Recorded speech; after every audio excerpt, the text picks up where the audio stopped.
Last month, Republican National Committee Chairwoman Ronna McDaniel announced the first two debates of the GOP presidential primary season.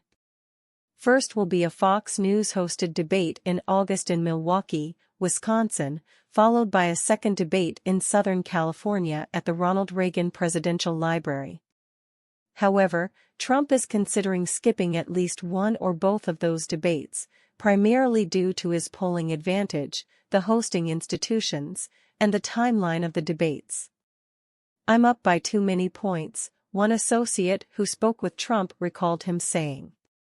In his mind, there's not enough candidates who are polling close enough to him. And that if he does a debate this early with candidates who are polling in the single digits, there's no upside for him, another person familiar with Trump's thinking, who spoke on condition of anonymity, told The Times.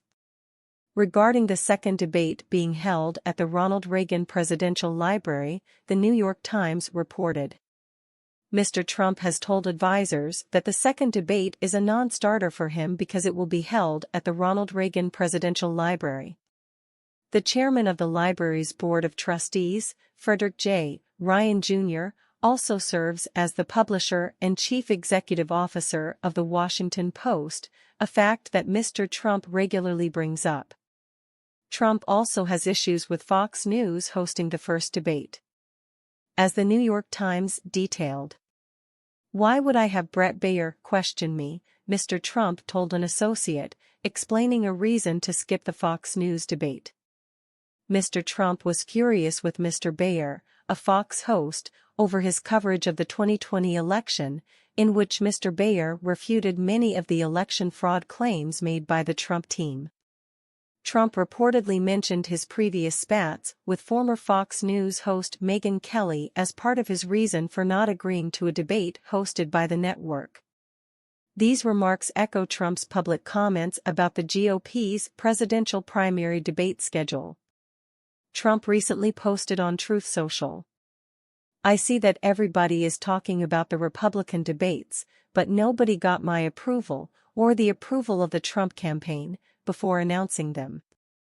When you're leading by seemingly insurmountable numbers, and you have hostile networks with angry, Trump and MAGA-hating anchors asking the questions, why subject yourself to being libeled and abused?" Also, the second debate is being held at the Reagan Library, the chairman of which is, amazingly, Fred Ryan, publisher of the Washington Post. No.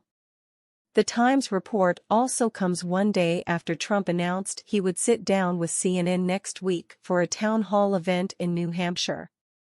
Still, the New York Times recognized that Trump's campaign has not yet reached a final decision. The Times reported. One advisor stressed that the situation was fluid, particularly given how early it remains in the 2024 race and with Mr. DeSantis not yet even a declared candidate. Mr. Trump may find it hard to stay away from a stage where others are criticizing him, and some senior Republicans expect that he will ultimately join the debates. He has long credited the debates in the 2016 campaign, both in the primary and the general election, for his victories. Trump's campaign did not respond to Breitbart News's request for comment.